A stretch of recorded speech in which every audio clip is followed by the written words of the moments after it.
আচ্ছা, একটু চোখ বন্ধ করুন আর নিজেকে প্রশ্ন করুন, আমি কি আমার আসল ক্ষমতা কখনো চিনতে পেরেছি? এটা বললাম তার কারণ আজকে আমরা আলোচনা করব এমন একজন মানুষের কথা, এমন একজন মানুষের ভাবনা, যিনি বিশ্বাস করতেন মানুষ নিজেই নিজের ভাগ্যের নির্মাতা। তিনি আর কেউ নন, তিনি হলেন স্বামী বিবেকানন্দ।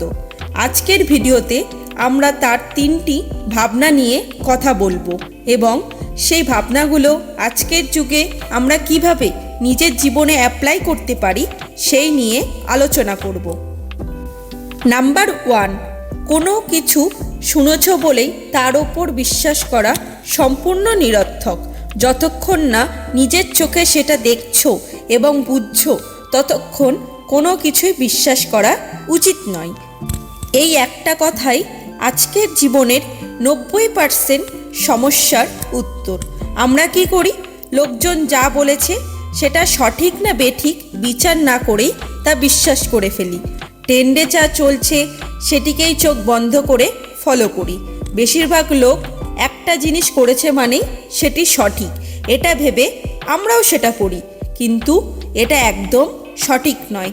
যতক্ষণ না আপনি নিজের চোখে কিছু দেখছেন, নিজের বুদ্ধি দিয়ে সেটা বিচার করছেন, ততক্ষণ সেটা বিশ্বাস করা উচিত নয়। নাম্বার 2, ওঠো, জাগো এবং লক্ষ্য অর্জন না হওয়া পর্যন্ত থেমো না। এই কথাটি আমরা সবাই শুনেছি, কিন্তু প্রশ্ন হলো আমরা কি এই কথাটি নিয়ে কখনো গভীরভাবে চিন্তা করেছি? এখনো ওঠা মানে কিন্তু শুধু শারীরিকভাবে ওঠা নয়, এখানে ওঠা মানে মানসিকভাবে জেগে ওঠা। আজ আমরা অনেকেই চোখ খুলে জেগে আছি, কিন্তু আসলে আমরা ভেতরে ভেতরে ঘুমিয়ে আছি। আমরা জানি যে পড়াশোনা আমাদের জন্য গুরুত্বপূর্ণ, তবুও আমরা আজকের পড়া কালকের জন্য ফেলে রাখি। আমরা জানি আমাদের স্বপ্ন অনেক বড়, কিন্তু সেই স্বপ্নকে পূরণ করার জন্য কাজ শুরু করি না, আর করলেও মাঝপথে ছেড়ে দিই। এই কথাটা আমাদের মানসিকভাবে জেগে ওঠার কথা বলে। এই কথা আমাদের লক্ষ্য অর্জন না হওয়া পর্যন্ত চেষ্টা চালিয়ে যাওয়ার কথা বলে। এই কথা আমাদের নিজেদের কাছে নিজের অজুহাত দেওয়া বন্ধ করার কথা বলে। নাম্বার 3, স্থির মনের দ্বারাই জীবনে পরম সত্যকে অনুভব করা সম্ভব। শরীর এক জায়গায়, মন অন্য জায়গায়, কাজ করছি এক, ভাবছি অন্য কিছু, কিন্তু সত্য জিনিসটা খুবই সূক্ষ্ম। অস্থির মনে সত্য ধরা দেয় না।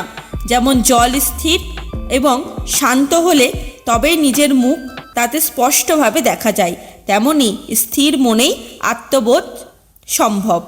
আর যদি আমাদের মন এলোমেলো লাগে তাহলে সমস্যাটা হয়তো বাইরে কোথাও নয়, সমস্যাটা হলো আমাদের মনের অস্থিরতাই। সেই জন্য প্রকৃত সত্যকে অনুভব করতে হলে মনকে শান্ত করা খুবই গুরুত্বপূর্ণ। ভিডিওটি ভালো লেগে থাকলে একটা লাইক ও শেয়ার করে দেবেন।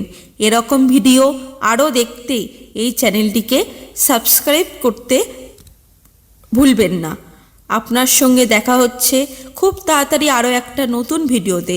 সবাই ভালো থাকবেন, সুস্থ থাকবেন।